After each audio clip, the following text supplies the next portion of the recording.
Hello guys, happy Deepawali. आज हम लेके आए हैं बहुत ही प्रचलित कृष्ण भगवान का और इंद्र भगवान का दोनों का युद्ध और उनकी कथा। तो उनके बीच में जंग क्यों हुई और इंद्र को गुस्सा क्यों आया, तो वो आपको आज विस्तार पूर्वक बताएंगे गोवर्धन पूजा के बारे में।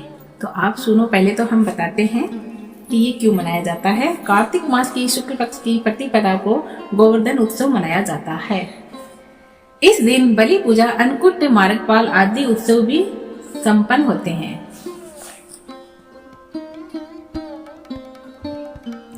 इस दिन बलि पूजा, अन्नकूट, मार्गपाली आदि उत्सव भी संपन्न होते हैं। यह ब्रजवासियों का मुख्य त्योहार है। अन्नकूट या गोवर्धन पूजा भगवान श्री कृष्ण के अवतार के बाद द्वापर युग से प्रारंभ हुई।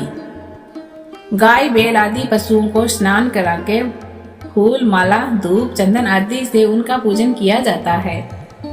गायों को मिठाई खिलाकर उनकी आरती उतारी जाती है तथा प्रदक्षिणा की जाती है। गोवर्धन से गोवर्धन पर्वत बनाकर जल, मोली, रोली, चावल, फूल, दही तथा तेल का दीपक लगाकर पूजा करते हैं। कथा परिक्रमा करते हैं। कथा सुनने के बाद में, गोवर्धन पूजा करने के बाद में कथा सुननी चाहिए और उसके बाद में पूजा करनी चाहिए, परिक्रमा भी करनी चाहिए। तो कथा है इस प्रकार। ये तो मैंने बताई थी विधि। अगर गाइज आपने हमारा चैनल सब्सक्राइब नहीं किया है तो प्लीज गाइज आप हमारा चैनल सब्सक्राइब कर लो और कमेंट बॉक्स में जय महाकाल जरूर लिखना, ये लिखना मत भूलना। तो कथा है इस प्रकार। एक बार श्री कृष्ण गोपियों के साथ गाय चराते हुए गोवर्धन पर्वत की तरह में पहुंचे। वहां उन्होंने देखा कि हजारों गोपियों गोवर्धन पर्वत के पास छिपकर 56 प्रकार के भोजन रखकर बड़े उत्सव से नाच गाकर उत्सव मना रहे थे। श्री कृष्ण के छिपने पर गोपियों ने बताया कि मेघों के स्वामी इंद्र को प्रसन्न रखने के लिए प्रतिवर्ष यह उत्सव मनाया जाता है। कृष्ण बोले, यदि देवता प्रत्यक्ष आकर भोग लगाए तब तो इस उत्सव की कुछ कीमत है। गोपियां बोली, तुम्हें इंद्र की निंदा नहीं करनी चाहिए, इंद्र की कृपा से ही वर्षा होती है। इस वर्षा के बारे में ऐसे कहा श्री कृष्ण के सखों ने। तो श्री कृष्ण जी बोले, वर्षा तो गोवर्धन पर्वत के कारण ही होती है। हमें इंद्र की जगह गोवर्धन पर्वत की पूजा करनी चाहिए। सभी गोपकवाल अपने अपने घरों से पकवान ला लाकर श्री कृष्ण की बताई विधि से गोवर्धन पर्वत की पूजा करने लगे।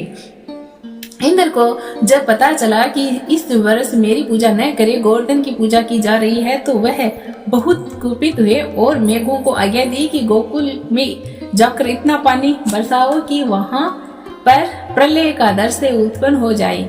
मेघ इंद्र की आज्ञा से मूल्यवान वर्षा करने लगे।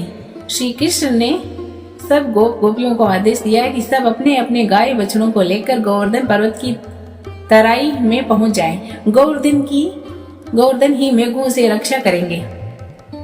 सब गोपियों अपने अपने गाय बछड़ों, बैलों को लेकर गोवर्धन पर्वत की तराई में पहुंचे गए। श्री कृष्ण ने गोवर्धन पर्वत को अपनी कनिष्ठ अंगुली पर धारण कर छाता सा तान लिया।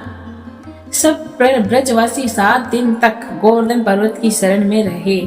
7 दिन तक इंद्र ने अपना क्रोध जारी रखा और वर्षा कायम रखी। सुंदर चक्र के प्रभाव से ब्रजवासियों पर एक जल की बूंद भी नहीं पड़ी। 7 दिन तक भगवान ने अपनी उंगली से ऐसे पूरे पहाड़ को उठा के रखे। ब्रह्मा जी ने इंद्र को बताया कि पृथ्वी पर श्री कृष्ण जन्म ले लिया है, उनसे बैर लेना उचित नहीं है। श्री कृष्ण अवतार की बात जानकर इंद्रदेव अपनी मूर्खता पर बहुत लज्जित हुए तथा भगवान श्री कृष्ण से क्षमा याचना करने लगे। इंद्र को पता चला तो इंद्रदेव ने श्री कृष्ण भगवान से क्षमा मांगी। श्री कृष्ण ने 7वें दिन गोवर्धन पर्वत को नीचे रखकर ब्रजवासियों से कहा कि अब तुम प्रतिवर्ष गोवर्धन पूजा कर अन्नकूट का पूर्व मनाया करो। तभी से यह व्रत के रूप में प्रज्वलित हो गया। तो जय हो श्री कृष्ण भगवान की जय। ओम नमो भगवते वासुदेवाय नमः।